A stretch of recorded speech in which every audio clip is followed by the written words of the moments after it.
The world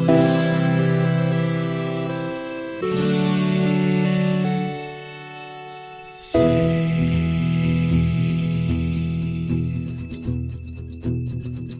The living room's dark, save for light being cast from the big TV screen and the imminent sunrise that's teasing the one starry sky with whispers of morning. Hey, George. Hey, Lions, how's it going? It's going good, and I have a story for you that will maybe make you feel old and not old. It's a weird story. I like story time. Yeah. So this actually is going to roll right into what we played. So we played Pokémon Stadium, the Nintendo 64, and what was significant about this game is that you could shove an entire Game Boy into the back of your controller. I think that was how it worked. Just the entire Game Boy, just shove it right up there. And then you could take your Game Boy Pokemon and you could put them into the N64 game, and then you could do your dog fighting in 3D, right? That was that was the big hardware thing. Nintendo loves to do like quirky hardware things. So my 9-year-old was talking to me about Pokemon. We were essentially playing like Guess Who or 20 Questions, and the category was Pokemon, right? So then we just started talking about Pokemon, and I said, oh, in the old days when there were just like 150 Pokemon, you had to take your Game Boy with your Pokemon over to your friend who had a different Game Boy, different Pokemon, and then you had to connect a physical cable to transfer the Pokemon back and forth because your game only had some of the 150 and their game only had some of the 150. So it was like a fun way for you to, play Pokemon with your friends. And she just looked at me completely seriously, totally deadpan, and went, why wouldn't they just trade cards like we do now? I went, honey, I don't know, because they were stupid. Yeah, because this was the new thing. Yeah, that blew my mind. That like her entire entry into Pokemon as a concept is the card game. I was like, no. Because there wasn't a card game yet. Like all we had was the digital Pokemon, and they were all 2D like weird little sprites. And then now like it is sometimes very difficult to, and humbling, I guess, to kind of like explain to your kids, like, we all stand upon the shoulders of giants, right? So all of the cool stuff that I know and can do is because, our parents pioneered a whole bunch of stuff and their parents pioneered a whole bunch of stuff. But it's just like when they're like, oh yeah, Pokemon, and it's just like, oh yeah, well, I remember back in my day, I was really into Pokemon. So there's this one text website I used to go to that kind of wrote Pokemon fan fiction, and I'd like read that, and then they'd probably be like, why wouldn't you just watch the show? It's like, because there wasn't a show yet. This was before television. Yeah, like each subsequent generation is all water fat. Like we are from the Siege in our, in our water suits of Dune, right? And then like these foreigners come to our soil and they're water fat. Like we had to go with drips and drams of Pokemon. They have Pokemon for days. Yeah, which is I think actually part of the downfall of the franchise. You have too much water. You have too much Pokemon. You have too many water types. So many last thing, Pokemon, I guess I'll just shove in there before I ask about your nostalgia experience. Yeah. March 6th, 2000, this dogfighting simulator in full 3D came out. So what's your nostalgia goggles for this? So my nostalgia goggles for this is a real bummer. So I didn't play this as a kid. Because I wanted to so bad. And I asked for it for Christmas, and then Christmas came around, and there was a Nintendo-sized, little thing, and I hungrily opened it up, and it was Pokemon Snap, which is why I think I hate Pokemon Snap. Okay, critical. So I got Lee parent, Carvalho. Yeah, critical parent question. Did they realize they got the wrong one, or did they get you that one on purpose? No, they did not realize they got the wrong one, because they were just looking for Pokemon, you know? Pokemon N64. Right. And so they got that, It's the same thing when I was a kid, and I said to my father, I want a replica Master Sword, and I drew it, and I was like, this is exactly what I want. And then he got me a very, very nice real-to-life longsword. I'm like, no, I wanted the Master Sword, though. No, the one the funny elf man uses, not the one the serious elf man uses. But what about you? What's your nostalgia experience? So I'm pretty sure I played this. Wait, do we show before or after nostalgia experience? We show after. Do we? We do. Okay. Sorry, I just drift off there for a minute. We should always be shilling, but yeah. Okay. But it is. I mean, I've been using this same notes template for ages, and I got the shilling. I don't know why. After. I don't know why. I just kind of suddenly panicked. You know what it is? It's because I screwed you with the opening because I like smashed those two parts together. We didn't have any chit chat. I just went straight into a thing. Yeah. Gotcha. Okay. That must be it. So it's your fault. That's all I needed. It is, yes, and it is important that is now committed to the record. And I am committing right now to not cut out and restructure this so it sounds like it's your fault. Ooh.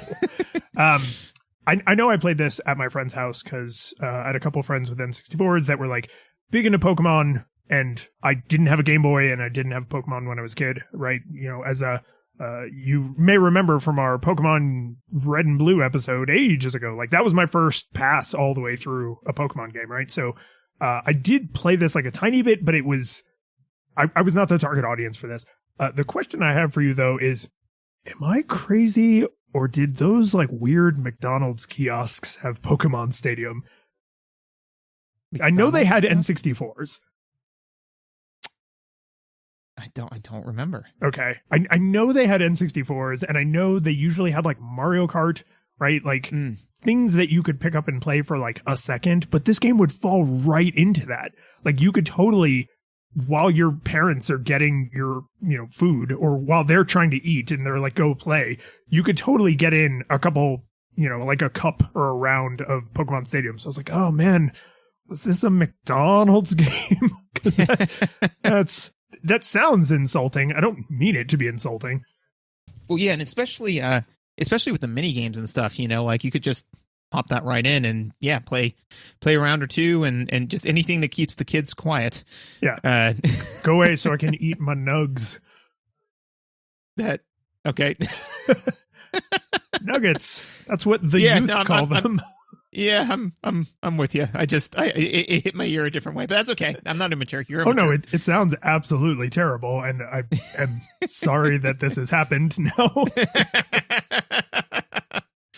No. So now we shill? Now we shill. Yeah. Now we shill. So if you're into nugs, you can subscribe to the show to get more nugs. Oh God, I gotta stop. It's horrible. Yeah, no, it's every time you say it, it sounds like I'm being kicked in the nugs. And by, of course, I mean nuggets, my chicken nuggets. Getting kicked in the nuggets. Ooh, and it's like the middle of the day, stone sober. Like this is just how we are as human beings. The problem is, in the pre-show, we were talking about Aqua Teen Hunger Force, and just talking about it gives you a contact high. That's true. Yeah. That show is potent. I don't want to break the law, but I would kill somebody in front of their own mother for a 10-speed. 10-speed bike. Yes. I get that. That's fair. Yep. Yeah, if you're into this, make sure you subscribe. If you want to request or recommend games, you can do that through the feedback form on the website. We also have Discord where people can come in and make requests. We try to focus entirely on requests, so make requests. You can find links to things like social medias and the Twitches and all that other crap all in the show notes. If you want to go above and beyond, you can leave a rating and review, which is great, but better is to just recommend an episode to a friend. Find a friend, find a game you think they'd like to hear an episode for, and send them that link. It's not hard, and it's good, and that gets them in the door. If you want to go really crazy, you can support us on Patreon, and everybody who supports at every level gets the after show, including the whole backlog of after shows. But if you support us at a high enough level, we will shout you out on the show. So first, we need to thank our 4-bit portables, David, Jacob, Joshua, and Keith, our 8-bit classics, Yarno, Jason, John, and Kevin, and our 16-bit hero, Michael. And if you give us $1,000, I will create an 8-hour D&D game that Lions and I will play with you. Yay! You know what? Let's just call it what it is. Yay! Yeah, yay!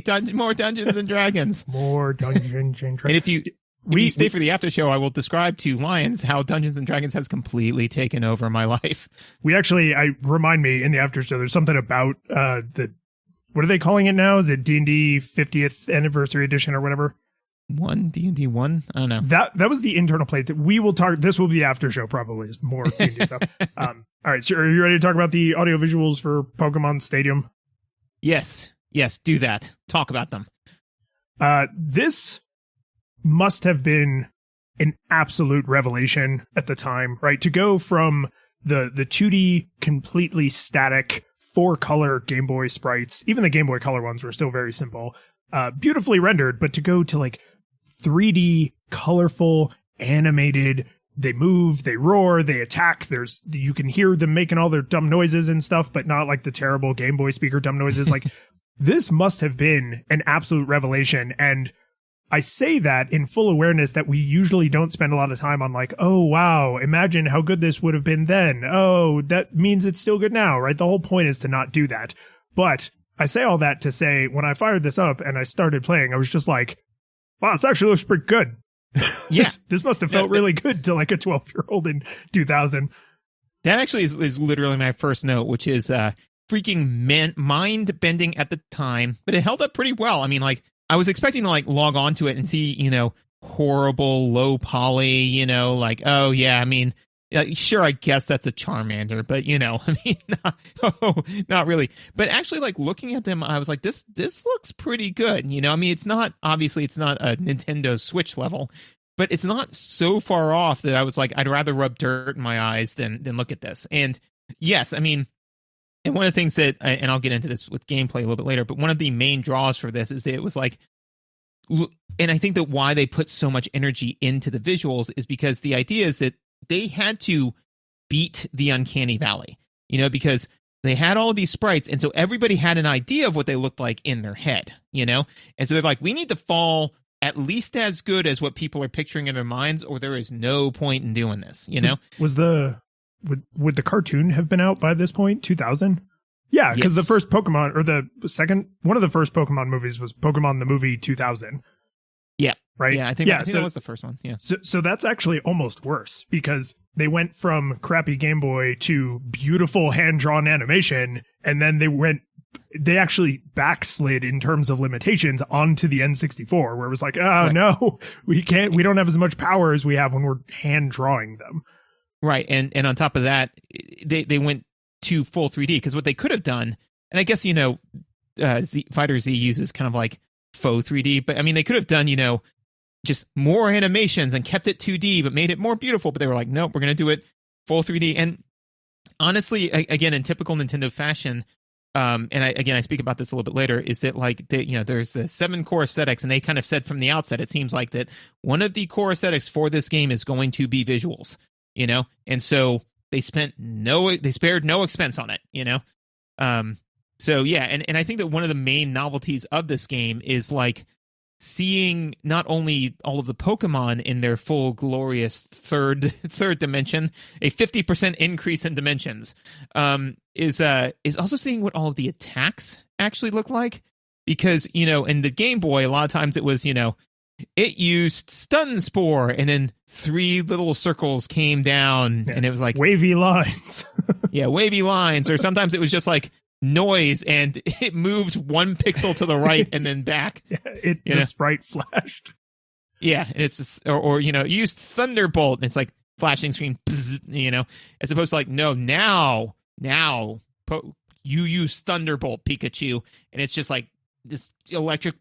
It felt amazing. So I think that from what I remember of playing the game before, and one of the things I did this time too was I was just kind of like, I would get excited about the discovery aspect, the exploration aspect of the game, because I was like, oh, well, what does this attack look like? What does this attack look like? And then just kind of go through that way, So discovery also being an aesthetic through the visuals, Which is something I don't really remember ever being conscious of, but now that it's come up on a variety of games we've played, and I am now consciously aware of it.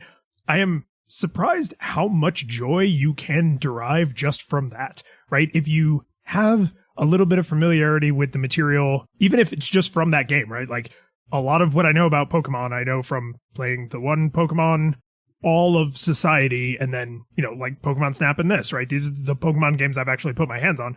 So grabbing, I don't know, a Bulbasaur out of the rental Pokemon and then seeing like, oh, which attack do you want to use? And it's like, the one I don't know what it looks like. I want to see what it looks like. All of them. Right. Yeah. Because I want to know, right? Like, and you also get the mechanical benefit of finding out if it works against this Pokemon, and then you try and match up like the type to get the rock, paper, scissors thing, right? So there's mechanical reasons to go exploring, but there are just like, wooshy reasons to go exploring, which is, it's like delightful. Like there's a little bit of charm to just like, oh, now neat. There's like a big tidal wave because I used, tidal wave. Well, I think that's the thing is that, before we started doing this, and quick side note, tangent, because we have somebody in the Discord that said they like these. The fool. Yeah. First of all, no, is that one of the things that I think is interesting, because we've been doing this for 6 years now, something like that. I think this is our 6th year, something. I don't know, something like that. I know. Over 160 games. Woo! Which means that we've spent hundreds of hours, if not potentially thousands of hours, playing and deconstructing video games. Right? It's just like literally at one point I said to somebody, they said like, "Well, parenting's hard," and I said, "Well, the problem with parenting is the cycle time." Which right. Which is to say, it's a 25-year cycle time, right? So the thing is, and the problem is that you get one life. Like you don't typically try again, right? You don't typically get to your child being 25 years old and being like, okay, now I know what I did wrong. I'm going to try again, right?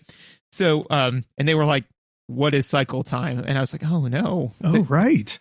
I have cool insider lingo now. I say all that to say that before we started doing this, I didn't really even know the 8 core aesthetics gameplay, but if I did, I would not have guessed that visuals could be a form of discovery, that you just get excited about seeing, because normally it's like, oh, I want to go see this new area, or I want to go see this new technique or something like that. But mechanics, emergent mechanics, are one where I was like, oh yeah, I guess, in Minecraft, saying like, well, what happens when I add this and this together? That's really exciting. And then also too, just kind of seeing, if somebody says, in a video game, oh man, you should get this attack, I'll be like, yeah, what does that look like? And again, when you've got probably 300 different attacks, it will take up a fair amount of time and bring you a fair amount of joy to just kind of go through them all. Yeah, and I think it's not just the visual aspect, but hearing the cries and the audience reaction, right? Because you imagine all that crap, and then later you watched all that crap in the TV show and in the movies and stuff. But if you were going from, say, just the games, right, from Game Boy Pokemon to this, you realize that there's a whole culture like watching your dogfighting happening, right? And all of that, I mean, you could see the stupid stadium in the background, and it looks like an N64 stadium in the background. So that's not visually super appealing. But you do get the extra emotion of, what does this attack, what does a Thunderstrike sound like, right? It's a big like kaboom, and like, you hear the whoosh when like tidal wave washes over, and the like, wobbly, almost theremin-esque noises when you use like a lot of the psychic attacks, right? But there's also the announcer, which I will have some specific comments about, and the crowd, right? So there's like it's like you don't just take off the blinders, but you also take off take out the earplugs. So the whole world kind of expands.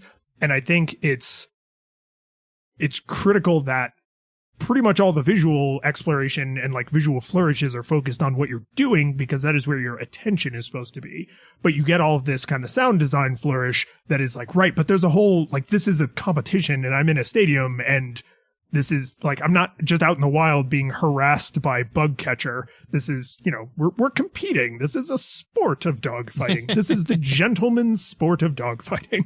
Right. No more of this podunk, like random bug catcher wants to fight his dogs. Like I'm only dealing with professional ones, like that's important, because that means that they've fought a lot more. Yeah. They're experienced. How did you feel about the announcer? Yeah, I did not have any strong opinions about him. I didn't even really think about it until you said something. Dude, God bless you, because I could not tune him out. Like, I couldn't tune him out. I don't know if it was the the speaker, because I'm using like a modern speaker like plugged into the TV because I like the bass response on it. So I don't know if it was just like he was louder than he should have been in the mix. I don't know if I just have a hard time tuning out people talking. It just he says the same things too much, which is not necessarily the game's fault. And the reason I say that is if you find yourself in the same situations a lot, you will hear the same lines of dialogue a lot because that means you're playing very similarly, right? If you do this, and this situation keeps happening, you're likely to get the same dialogue because there's only so many lines of dialogue per like trigger situation. What I found unacceptable, right? So that's like my own bugbear. Like I just had a hard time tuning them out. What I found unacceptable is some of the lines of dialogue actually sound like joke placeholder lines that they forgot to remove. So, for example, when you have a Pokemon that you start with, and then your opponent throws a Pokemon in, one of the things that he can potentially say as like filler dialogue as you're choosing your moves to go into the combat is, this matchup is between two different types of Pokemon. And it's like, okay, yeah, I mean, all right. Like, yeah, I guess maybe there's some people in the audience who don't totally know what's going on, right? They're not trainers. So you're trying to like make sure they understand that it matters that they're two different types. So, okay. But then, when you get to, cause you have 3 stock, right? So you have 3 Pokemon and they have 3 Pokemon.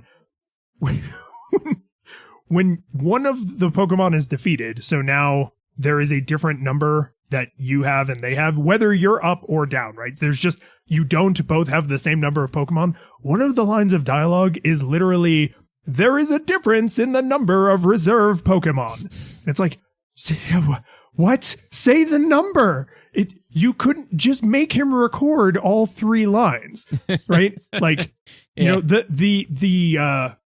what do you call it? Not contender, the challenger, right? The challenger only has 2 remaining Pokemon. The challenger has all 3 Pokemon remaining. Just why? Like, and every time, because like I fell into the same kind of like play rhythm. So I was hearing a lot of the same lines of dialogue. I was just like, this feels like a joke. This literally feels like they recorded placeholder dialogue and then accidentally put it in the game. Cause it's like the announcer's not even watching, which is supposed to be the whole point, right? That I'm actually in the stadium. And I just, oh God, once I noticed it, I was like, well, that glass is shattered forever. I cannot stop paying attention to this now.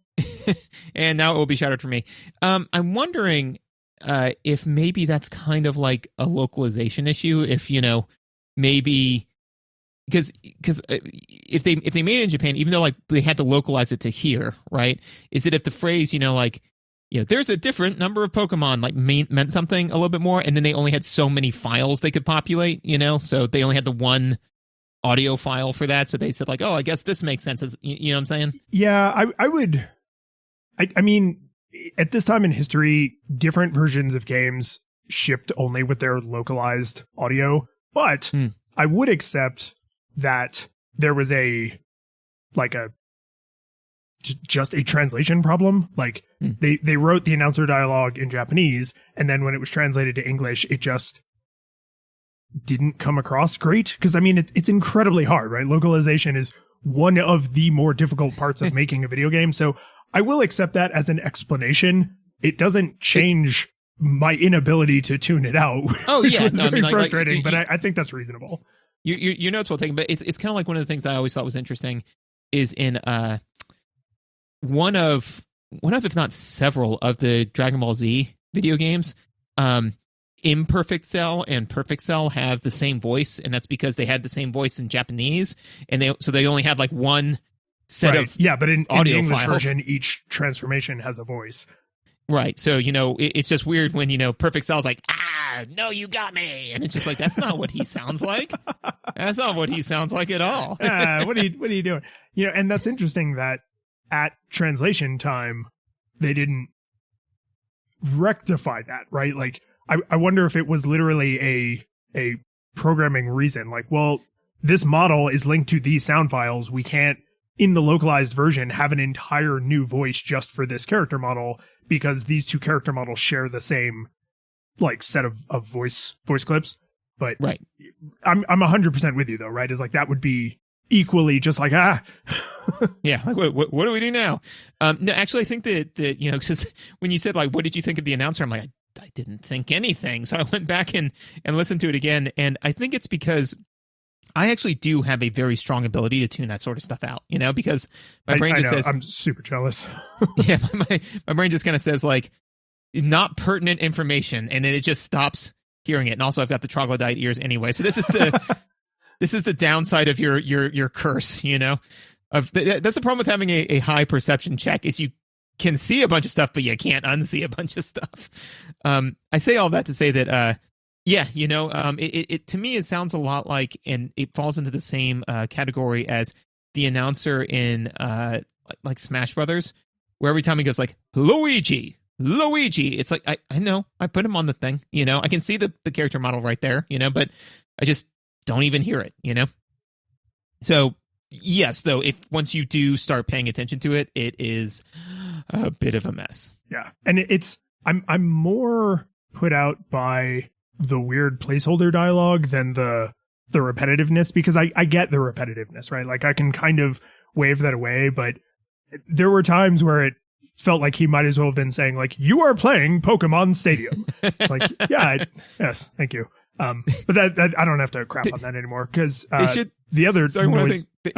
Sorry, one of the things that they should absolutely do is push it, if they, you know, when they port it to Switch or redo or whatever, push it in the other direction and be like, you are playing Pokemon Stadium. You are a human being on the planet Earth. You know, and then just like populate in like random, clearly obvious but non-germane facts, like, you know, you are on the Earth hurtling around the sun at thousands of miles an hour, you know. Like I think eventually, like, maybe there's a random chance every 20th one of those it has to say something that's like demonstrably false but stated with equal confidence. Yeah like especially something really ominous, you know, like the time of your deaths will be 4 years from now. You would definitely want a bunch of those, because you would want it to go up and down randomly, like each time it came back to that. Well, and especially for that voice line, there should only be like a 1 in 10,000 chance of it happening. So like only one out of every friend group has heard it, and they only heard it the once at like 2 a.m. No, I swear to God. And it's like, okay. So yeah, sorry, that's what they should have done. I don't know why they didn't. Yeah. Sorry, you were going to say something else about audio. Oh, that the in the mini games have a bunch of sound effects that are unique to the mini games. This game has mini games, and some of those sound effects are a choice, but the one that definitely stood out to me the most, because I mean they're very cartoony, right? They're Mario Party style mini games, and they have silly things, so there's like silly cartoony sound effects. But the one that stood out to me is one of the mini games. It's how do you pronounce it? Lickitung, the one that's like got the big right. So you're at like a Japanese style sushi bar where the sushi comes out like on a conveyor belt. You know, you would take the plate off, and you are competing to eat the highest total dollar value of sushi. So you have to not just eat sushi, but the most expensive sushi.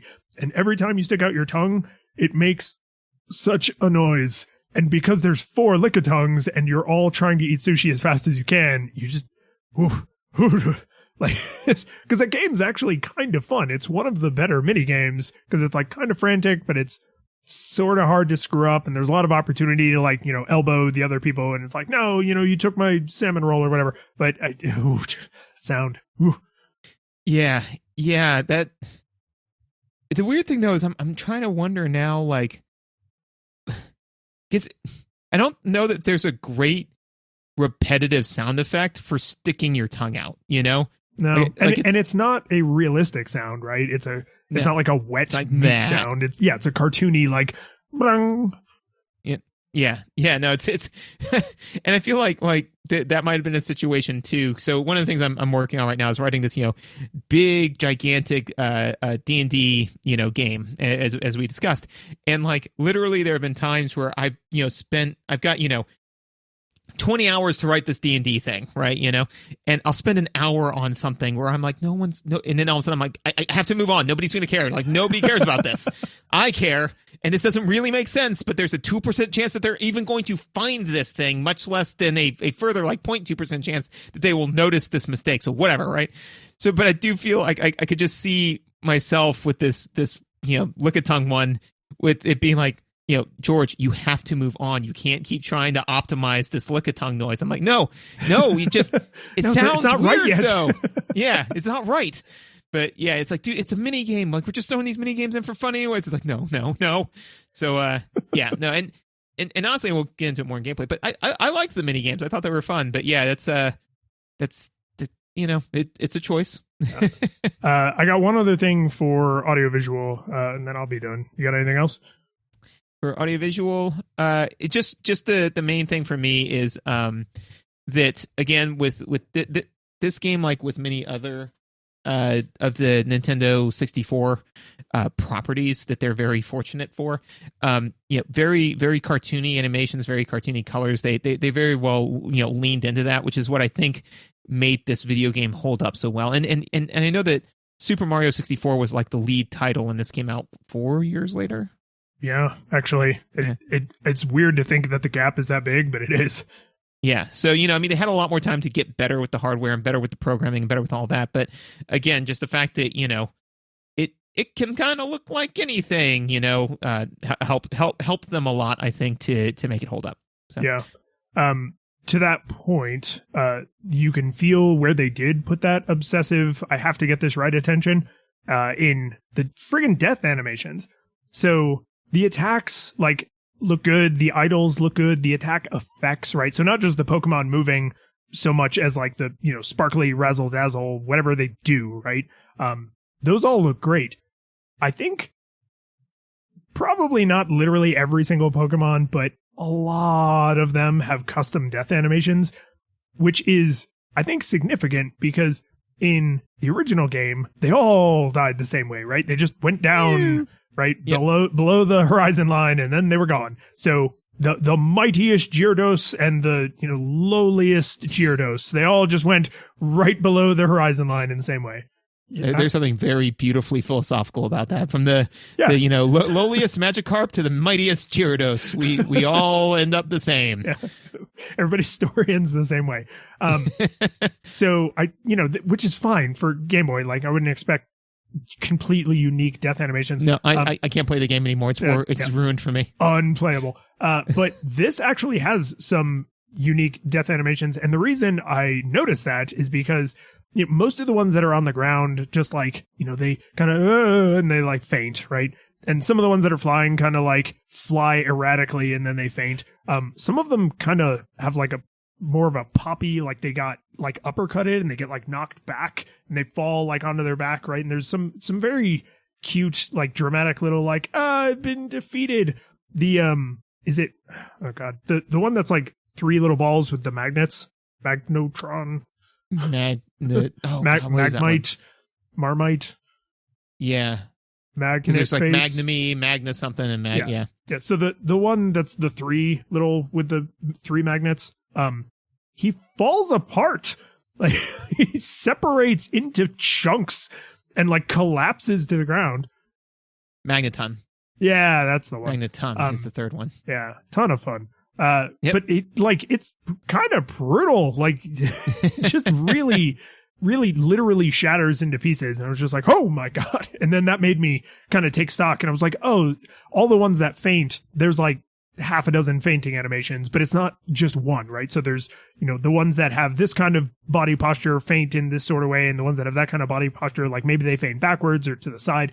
I just really appreciated that because again, it's that kind of like little bit of discovery of like, oh, what does it look like to defeat a Magikarp? What does it look like to defeat a Magneton? What does it look like to defeat a Pikachu, right? Like, what is, that is a part of it where they're not just sliding off, their sprite is not just sliding off the screen. So I appreciate it. I liked it. I liked beating them. Well, also it does slightly tangentially raise the question, that has been raised for a while, is it's like, what happens for like, Diglett versus Doug Trio or Magnemite versus Magneton, right? Where it's like, the Pokemon's normal state is, one Pokemon, and then its evolved state is like 3 Pokemon. It's like, what's going on there, And so it really does make me think, that death animation makes me think that when Magnemite evolves, it just finds 2 other ones, and they're just holding hands constantly. Together, we're stronger. So just for the record, Pokemon did fusion before the Crystal Gems in Steven Universe, just saying. Yeah, just saying. Gameplay, man, there's so much one thing to do in this game. yes there is. So this is kind of where I was like, okay, this took me a while to kind of think about, and I still don't have it completely pinned down in my head, so it may evolve. Sorry, could I just interrupt you real quick? So I didn't say this at the top, but I just want to be clear here. You played this on the Switch, right? On the Nintendo 64 Online, which means you couldn't use the hardware, you couldn't transfer in your own Pokemon, right? So it was as if you had rented the game, right? Correct. Yes. So I played the N64 version, but I don't have the transfer pack. I also couldn't do any of the porting. So even though I didn't play the version where it's impossible, it was impossible for me. So we both came to this from as if we had rented it, and I think that will probably come up in some other comments, but now I said it really clearly. Yes, correct. So one of the things that I think, and again, like I'm still kind of thinking this through in my head, and so it's still kind of forming, but is that this is sold as like, oh, it's Pokemon Stadium. It's like Pokemon, red and blue, but man, it's all super 3D. These 2 games are almost nothing alike. As weird as that sounds, because it sounds like it was kind of pitched, and if you have all the hardware and you have all the setup and you can import your Pokemon, it's closer. But this game, interestingly, is to Pokemon Red and Blue almost as Pokemon Snap is to Red and Blue. It's not quite that far away, but it is. It's kind of like saying that T-Rex is closer to us than it was to Stegosaurus, Yeah. in years, which is mind-bending. It's that feeling where it's like, this is closer to, a Pokemon CCG than it is to, the OG, Yeah, I mean, Pokemon Snap is like, what if you worked for Professor Oak, but you were not trying to become a trainer, right? Mm-hmm. So then they took that concept of filling out the Pokedex, which is a thing you do as Red in the original games, is like you're trying to fill out your Pokedex, but Red does it by gotta catching them all, right? And in Pokemon Snap, that concept is inflated to be the entire game, and you're just doing research. You are documenting about all the Pokemon. You're not trying to catch and train them all. This game is like, they took the concept of the link cable battles, where you have a Game Boy and you have Blue, and I have a Game Boy and I have Red, and we have a link cable and we plug our Game Boys in together, and then we are fighting each other. And they said, what if that was the whole game? Like, what if you just didn't need 2 pieces of hardware, because the N64 has 4 controller ports, and then you could just do the link cable battles with 1 cartridge on 1 N64, and inflated that concept to be the whole game, which makes me wonder, because the Pokemon franchise is so big, is there any bottom to that well? Like, are they going to just take every old part of the original Pokemon series and inflate it to be an entire game? Probably not, but I mean, they did it at least twice. Right? And it is very interesting, like, how that Pokemon Go, they took the walking around part and made that the entire game. Which, by the way, still play that with my kids, man. Still, it's great. It's still going strong. I still, some of the gaming blogs I follow still post articles about it. I'm like, this is still in like the public consciousness. And all this is true. So I think that that's kind of one of the things, is that, to kind of compare this to Pokemon Red is to me the interesting experiment, Pokemon Red and Blue, right? First gen. So like, I kind of looked at it, through this part, through like the 7-8 core aesthetics, right? And I thought that the difference is, so like, one of them is so where it's different, right? So discovery is the same for both, right? Like, you're discovering new Pokemon and all of this new kind of stuff, right? The way it's executed here, though, is really interesting, because instead of discovering new Pokemon, you kind of have access to all of them because you rented your Pokemon, right? So that's not the discovery, but discovery is, the cool new visuals, as we kind of discussed before. So they still managed to capture that. one of the ones I'm interested in your thoughts on it is that, to me, so okay, put in that expression, right, is one that was a core aesthetic in the initial one, I would argue, because you built your Pokemon lineup, but you trained them the way you wanted to train them. You could evolve the ones you wanted to evolve. You didn't evolve the ones you didn't want to evolve. You taught them the techniques that you wanted to teach them. None of that's here. So you don't really get to express yourself, you know? Well, again, this is where you and I were limited, is none of that's here unless you also have a Game Boy and a copy of the game and the transfer pack, which, to be fair, the original game did ship with the transfer pack, so they should be together. But like, if you are now sitting down to play this on Switch Online, or if you got this from a retro store and they don't have the transfer pack, or you don't have an original Game Boy, then you are completely cut off from that part of the experience, which is, if you think about it in its time, is interesting, because you don't train your Pokemon where you make them fight. You go to the Pokemon Stadium, the N64, to do the fighting, and then you go to train them, the game on Game Boy, right? So like, even in the year 2000, they already kind of were getting the idea of Pokemon Go going, where it's like, yeah, you do gathering and training over here, and then you come and you do fighting at the stadium over there. And those are two separate experiences that at this time actually required 2 entire video games, 2 entire hardware systems, and special bespoke hardware to make them talk to each other. But for anyone playing it the way you played it, all that goes straight in the trash. Right. And that's the thing. And that's kind of why I focused mine more on, because like, and this is kind of where it breaks our formula a little bit, because it's like, we are evaluating this game on its merit, not this game augmented by another game, you know, because like it just, when you were talking, it made me think of, you know, like, this is my gun. There are many like it, but this one is mine. Without me, my gun is useless. Without my gun, I am useless. You know, like it's just like the, you know, there are many Pokemon stadiums, you know. I say that to say that, yeah, I mean, a lot is added to the game, but I would still argue that the expression happens in Pokemon Red and Blue, and then once you import it, the expression part's done. You have expressed yourself or you have not. And then the part where you play it in the battle, like that's a different thing. You know, like the expression is through the building, not through the attacks, you know, and actions, right? So again, so this is one of the ones though that I really want to get your feedback on, which is that, again, you know, game as is, right? Less the Pokemon. I would make the argument that Pokemon Red and Blue, one of its main focuses was challenge as a core aesthetic, and I don't think that exists in this game, because it's a rock paper scissors generator. Once you in the original game, part of it was the fact that it's like, okay, I want to get a high level Pikachu. So that means I sometimes have to use Pikachu in non-ideal circumstances because I've got to level him up. Otherwise, I'm going to run out of places to mine experience, right? So there was some challenge there in, like, you know, using Geodude against this other guy and all that sort of stuff. There was challenge there. In this one, it's a rock, paper, scissors generator. Like, I know how to play that game. There's not a whole lot of challenge there, you know? So I think that's true.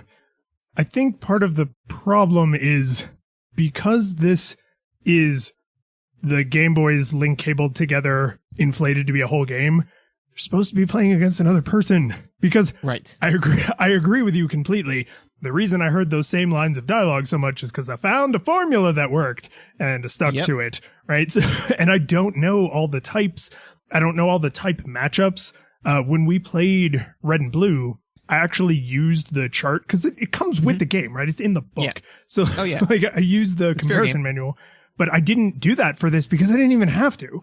I was like, oh, I can just, like, all these Pokemon have the good techniques, right? Maybe not the worst ones or the, you know, the most broken ones, but like they have, you know, the good techniques that a Pokemon of this level would have. So I'll just use those. And I think of the probably dozen tournaments I played, I think I lost one. Like, I lost a few fights, but I think I lost one tournament because I just found a rhythm that worked. And I was like, oh, because I'm playing against the computer, if I was playing against my buddy would not allow this. They would choose, the correct rock, paper, scissors to combat me just throwing rock over and over and over. Yeah. Well, and also too is that part, just like with rock, paper, scissors, is a lot of times it's just, if it's rock, paper, scissors, but somebody throws first, so Right. so it's just like, all right, rock, paper, scissors, I'm gonna throw rock. Okay, well, now I'm gonna throw paper. So again, so to me, like, that's not challenge. And again, that's not what this game was made to do. To your point, the game was made for you to import your Pokemon. And again, I think that one of the core aesthetics is the beautiful visuals now in 3 dimensions. Like, that's what they're selling on. So one of the other things you point on is that Fellowship, right? And I would argue that Fellowship is optional in the first game and necessary in this game, right? So it's Big time. Fellowship. Fellowship is an interesting core aesthetic because there are some of the games we play to play with other people. Borderlands being a great one, where it's just like, yeah, man, Borderlands is more fun when you play with other people, but you can totes play it by yourself. Pokemon, you can play it with other people, but you can totes play it by yourself. This one's like, no, if you're not playing it, we've played a number of games where it's like, if you're not playing it with another person, it is no fun. A lot of brawlers are like that, where it's just like, man, yes, you can play it by yourself, but that's not what you're supposed to do. Same thing with most versus games, So I think this is where Nintendo continues to trip me up, especially recently, because this is their answer to all of the 3D fighting games of the late 90s, right? This is their answer to Tekken and Mortal Kombat and Dead or Alive, right? All the things that were coming out on the PlayStation and the Xbox, and then, the more adult 2-player fighting games. So now you've lost 2 consumers, because 2 people who could have bought Nintendo games have now sat down to play 1 PlayStation game. So you've lost 2 Nintendo sales because of this 1 PlayStation game. So someone in a boardroom probably greenlit this project partially on the back of, oh, it's a kid-friendly 2-player fighting game. Yes, we need a kid-friendly 2-player fighting game on the N64 to compete with Tekken on the PlayStation. Right. And that's the thing, is that I could definitely see it being greenlit that way. And also, I mean, again, I wanted this game because I wanted to. It's the same. It was the exact same feeling that when somebody went, "Hey, it's a 3D Zelda coming out," Like, it was the exact same feeling. I remember when they said Nintendo Power, "Hey, Ocarina of Time, it's going to be in 3 dimensions." Because I remember holding it up to my mom, pointing at it and saying, when this comes out, I will need to buy it. Like, I need this because children have wants.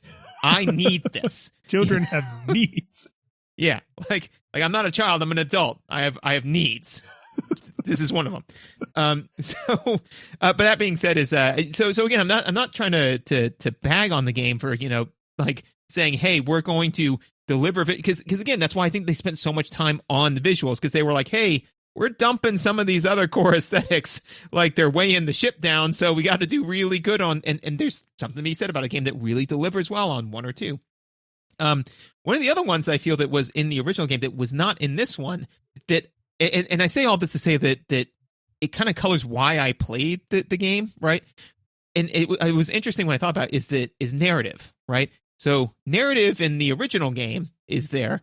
Narrative in this other game is not. But so a lot of people could say, like, oh yeah, Pokemon has a narrative the same way that like Mario has a narrative. And in fact, it's not very in depth. It's go around and beat gym leaders, and not everything has to be War and Peace. It doesn't. And Team Rocket shows up and they throw a wrench in your thing. But the thing is that part of the expression, the Pokemon that I chose to do, the Pokemon that I built, it was my story. Right. I was telling my story through the way I expressed myself. I was like, because I was the very best, like no one ever was. Now I'm not the very best. I'm the guy who had enough money to rent these Pokemon. Like that's not the fact that when you're picking them, it's literally a little dancing N64 cartridge, and it says the word rental. So it's like, yeah.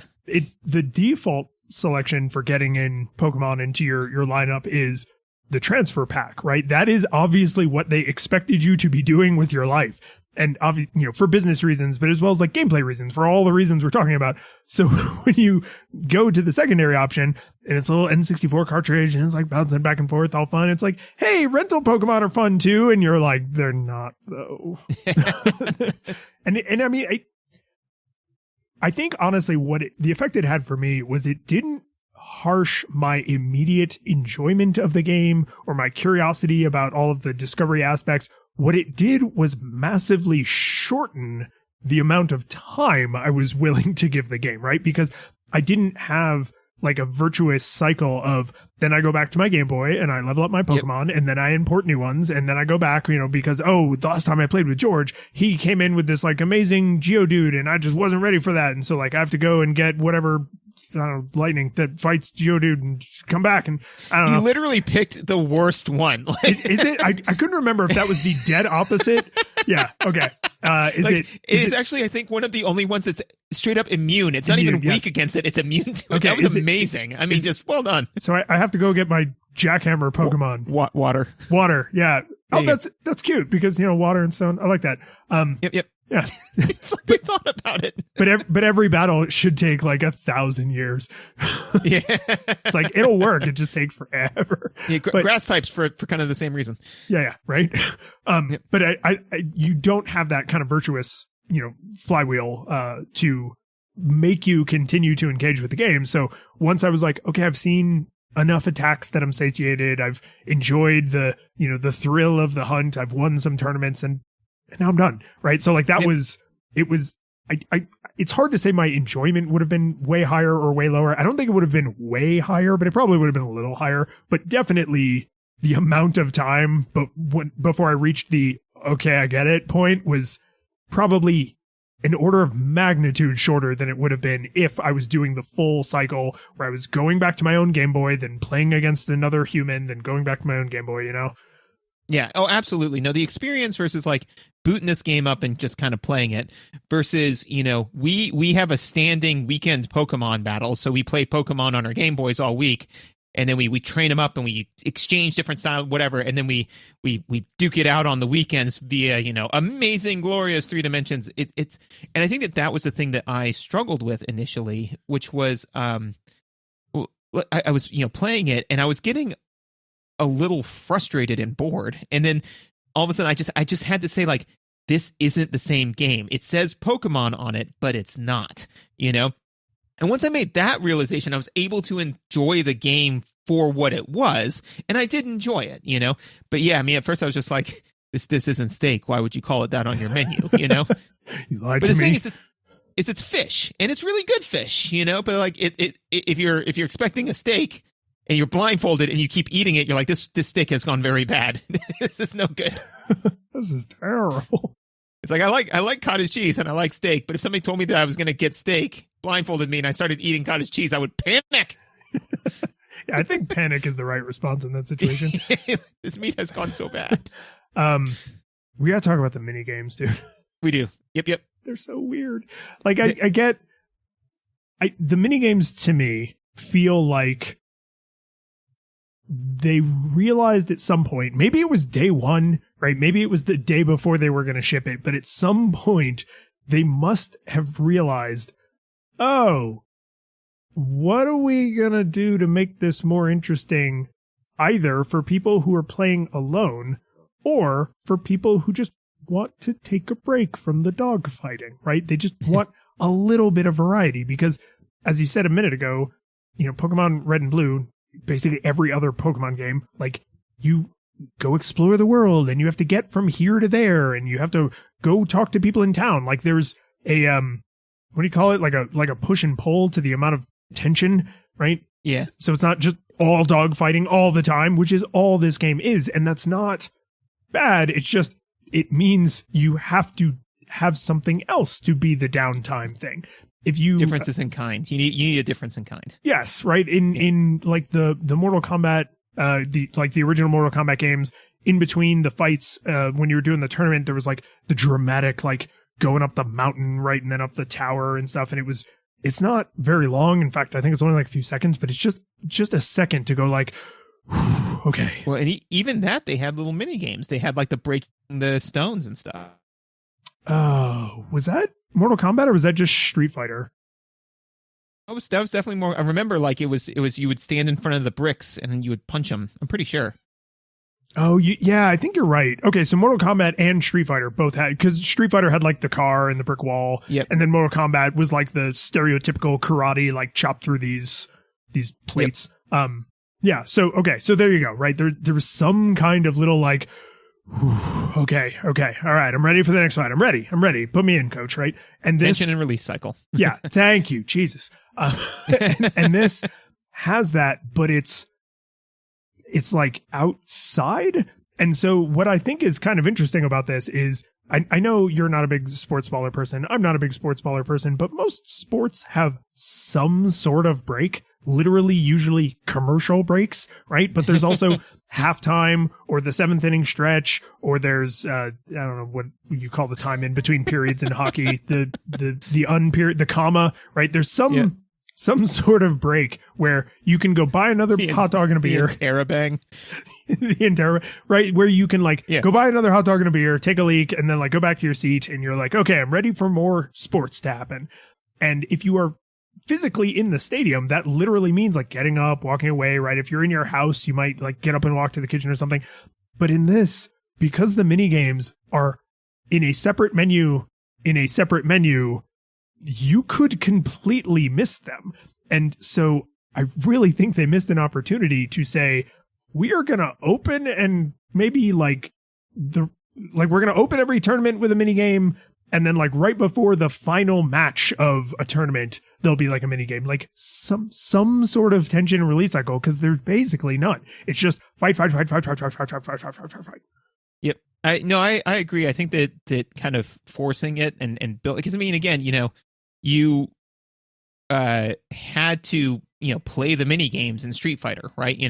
And it's Street Fighter being a great example. Is I think it was like 30 seconds or something like that. So you could refuse to do it, but then you just sat there for 30 seconds. So I think there's absolutely something to be said about building them in, and then especially what you could do, and this could be an option that you could turn on and off, right?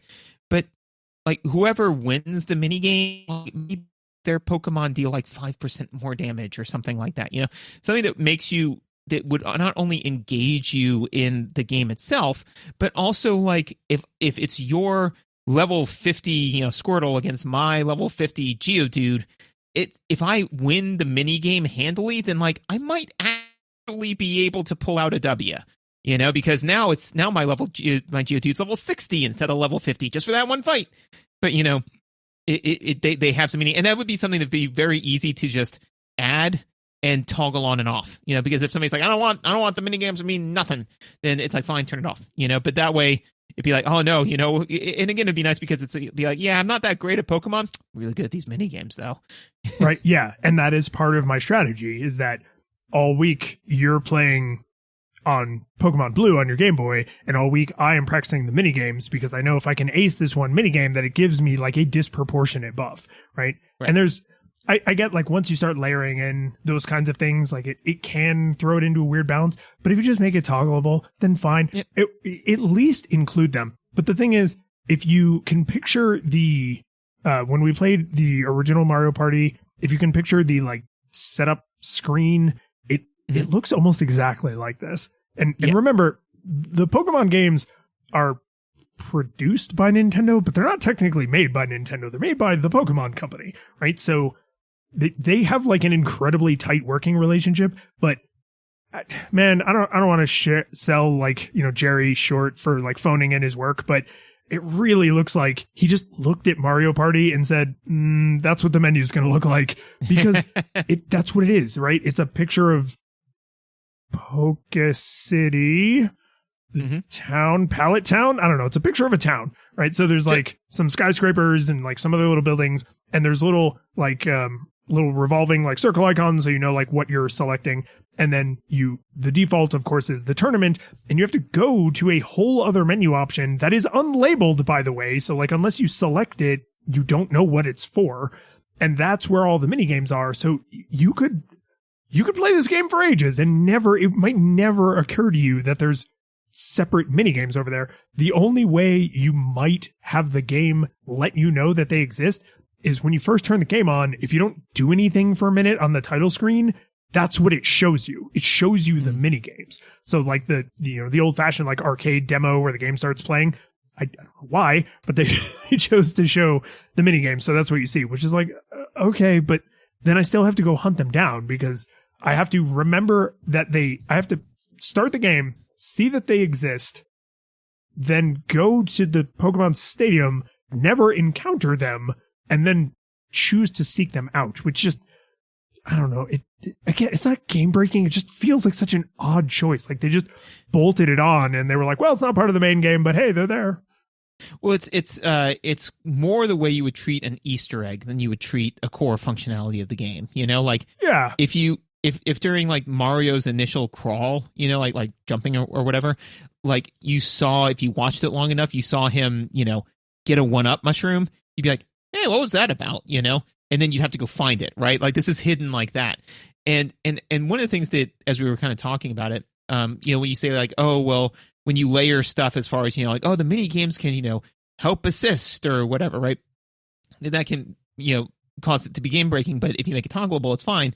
Immediately what I thought of was Smash Brothers, you know, and that's a great example of, and I think there's something to be said about games saying, hey, here's the way the game's meant to be played. But if you want to break it, here are some fun ways to break our game, you know? Because, I mean, like, how often would we turn on Smash Brothers and put maximum amount of items, all bombs, you know? Fun every time. Literally and figuratively. So, yeah.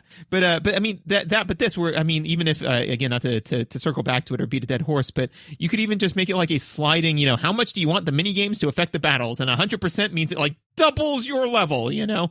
And just be like, yeah, you know, so now actually what we're doing is we're playing Pokemon the mini game, and the battles are kind of the secondary thing, because whoever wins this mini game is going to like probably wreck you, you know? I mean, it'd be fun. I would have liked that. And to your point, right, is that players will maximize the fun out of your game, right? So if the only thing that you're advertising is it's Pokemon Stadium, it's Pokemon in a stadium, but you kind of know that, hey, if they do this for too long, they're going to get bored and walk away, then it's kind of incumbent upon the game designer to kind of, you know, shove some stuff in there. And again, if somebody's like, I never ever want to see these mini games, then put in the options, turn off all mini games, and then they don't shoehorn themselves in anymore, you know? Which I think what we're really getting at is concrete game design things that smart people who work at these companies definitely thought of and specifically didn't include because they had the opposite goal, right? Their goal was make people want to also have a Game Boy and a copy of Pokemon Red or Blue. So yep. if you're designing Pokemon Stadium originally, you probably are not designing this as a standalone experience. You are making it a standalone experience so that hopefully it is a foot in the door, right? Mm-hmm. So when you and I play Pokemon, like I have an N64, your parents haven't bought you an N64, but you have a Game Boy. So you come over and you plug your Game Boy in and you upload your super powerful Pokemon, and I have to use the stupid rental Pokemon, which are fine against the CPU, but they're not bespoke like your team. And then you bring in this like perfect team of legendary Pokemon and just destroy me. And then the next thing I'm going to think is I have to now get a Game Boy and a copy of Pokemon Red so that I can be the very best, like no one ever was. You know what I mean? Like this. Yeah. And I don't mean it cynically, but it's, if you are designing an entertainment product with the intention that it is tightly coupled to another entertainment product, it's hard not to sound cynical, but also, even if money was somehow not involved at all, like, it's just, this isn't supposed to exist in a vacuum. And that is now how most people are going to experience it, which is, I think, maybe unique to the games we've played so far, where it's like, well, you know, we played this fighting game, but we didn't get to play it as much 2-player as we wanted. But obviously it's supposed to be 2-player, but it's like, this game was meant to include 2 entire other consoles with 2 entire other video games, plus the extra human. And that's a huge difference from how people are actually going to play it in Switch Online alone. Right. Do you got anything else? I just wanted to mention this one other thing, because you played N64 a lot more than me. In the menus, like when you're choosing your rock, paper, scissors, holding, like, you press, I think, A, and then you actually do like selections with the C buttons. That just, it felt weird to me. Like maybe if I'd grown up playing the N64, I would have been like, yeah, of course, use the C buttons to do stuff. But you don't really, in the kind of N64 games that we've played on the show and that I have most of my experience with, the C buttons were kind of like you could either completely ignore them or they had a very specific use, like the ocarina, right? But yeah, I just like every time I selected an attack, I had to be like A, C button, right? Like I just had to think about it, which I'm not used to having to think about the buttons I'm pressing on a video game controller. Interesting, like that, because to me it was kind of like in Doom, where like you hold R1 to bring up the weapon wheel, and then you select your weapon. Which you do with your left hand. Yeah, I guess the C buttons you do with your right hand. You use your right hand for to select Doom's stuff. Can you do either? Maybe you can bring up the quick wheel on both sides. Maybe no, because the L1 is your grenade. I've been playing Doom recently. Yeah. No, I mean, maybe, I don't know. I mean, like I'm not trying to bust your. No, I just hate the N64 controller so much. It's possible. Oh, that it's terrible. Just me trying to find an excuse to justify my hatred. Yeah. No, I mean, and again, I think that there's something to be said for, the fact that it's like, okay, well, I have to hold the A button, and then like it's not a. It'd be different if you were holding the R button and then pressing the C button. But maybe, yeah, because it's two face buttons. It's hold a face button, press another face button. Maybe, yeah, I could believe that. That is definitely more physically awkward. Yeah. One other thing that I promised Megan that I would mention is so I've been playing a lot of Doom recently, and I thought about waiting until the after show, but since we just mentioned it, I can shoehorn it in now. Which is I've been playing a lot of Doom recently, and when we played it for this show, right? We had a differing opinion about the combat shotgun, right? Because you said that you got the combat shotgun, because you start with the combat shotgun, and then you said that the minute that you got the super shotgun, the combat shotgun was dead to you forever. And yes. And I said I was a freaking surgeon with that combat shotgun, and it was amazing. So I've just finished my replay, and I tried to like not 100% it, but get more of the items and kind of all that kind of stuff. And after playing it for another 20 plus hours, I can, say I've taken a deep breath, and I can say, you are f***ing outside of your mind. That combat shotgun is amazing.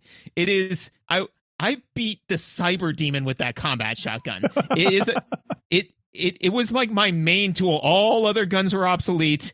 Combat shotgun for the win. And in the after show, I'll explain why. But anyways, did it hold up? This is fun because I actually you have created an additional after show topic you didn't even know existed by bringing up Doom. So this is good. Woohoo! Did it hold up? So like we have had to do in the past for a lot of fighting games that we've played, brawlers, right? Beat 'em ups, like you mentioned. I think I have to grade this a little bit on a curve. So I actually ended up giving this a no nostalgia goggles required on the condition that you play it with another person. This is exactly like a fighting game. It's exactly like Smash Brothers or Mortal Kombat or Street Fighter. Like, yes, you can play it alone. And if you enjoy playing fighting games alone, you might love it, right? But if you like Pokemon and you like the idea of playing Pokemon against another person, you probably will have a similar experience if you play it alone. It'll be interesting for a minute, right? It'll be like a little like, oh, that's clever. Okay. Oh, I like the way they did that. That is fun. I'm done forever now. Right. So if you have the hardware laying around, then you probably already know how you feel about this game. But if you have Switch Online, you can't import any of your Pokemon, even if you have the hardware laying around. So like just play with another person. And I do think, like most fighting games, the vast majority of your enjoyment comes from that fellowship, right? That camaraderie experience, the kind of like you elbow them when they get you, you're not being annoyed by the announcer because you and your friend are talking over the announcer, right? Like have that experience. And I would say no nostalgia goggles required. If you are not going to do that and you're going to just play it alone, then full nostalgia goggles required, because there's nothing to it except that fellowship experience. That is the entire game, because all of the I want to be the very best, like no one ever was, porting over from the Game Boy is all gone. So you get none of that. So I wouldn't pay for Switch Online just to play this game. I mean, there's other games in the library, but if you have it and you want to try it, just for the love of God, try it with somebody else. So it's in a super position between the best and the worst. So interestingly, I'm going to go Nostalgia Monocle. Yeah, split that difference. Woo! Yeah, let's go right down the middle. Because the thing is that like it's not bad. I mean, because one of the unfortunate things with the 1, 2, 3 rating system is like Jekyll and Hyde got full nostalgia goggles, man. Superman 64 got full nostalgia goggles. Today, Superman 64. It ain't in the same ballpark. It ain't in the same league. It ain't even in the same sport. So I say all that to say that no, I think it's nostalgia monocles because I did enjoy it. Like I enjoyed seeing all the different attacks. I enjoyed seeing what all they did, and it was part of the issue was that it's got Pokemon on the label, so I was expecting steak, and I got like a McDonald's Big Mac, and I like McDonald's Big Macs, but I eat it and then I'm done, as opposed to a steak where I'll sit there and savor it, But I think that what pushes me, so in that, normally I would say no nostalgia goggles required for like a 2-hour experience and then be done with it, The reason why I push it into nostalgia monocle territory is because it falls into that category of why would you play this game when there's Sword and Shield? What are you doing? Yeah, because like Pokemon Sword and Shield has all the old Pokemon. It has a bunch of new ones too. So I mean, like that would be the only reason if you hate the new generations of Pokemon so much and so fervently that it ruins everything for you. But that's kind of the definition of nostalgia goggles, right? Is like the other game has all of the Pokemon Red and Blue feel of going and creating your own team and all that sort of stuff, and all of the visuals. It has them both. So go play that game instead of this game. But if you had to pick a Pokemon, this one's got a Pokemon Go. The curtain falls, the music plays, the credits roll, then it all fades to black, and you're left by yourself. The fanfare is gone. There's no player 2 there by your side to share victories won. But as you slowly progress down the hall to your bed, a few great events leak back into your head from the time that you spent traversing the land, battling evil, fighting the darkness, just sword in hand. Your memories creeping with the edge of a smile. You realize again what you lost for a while. You're gonna think back much less on how you saved the day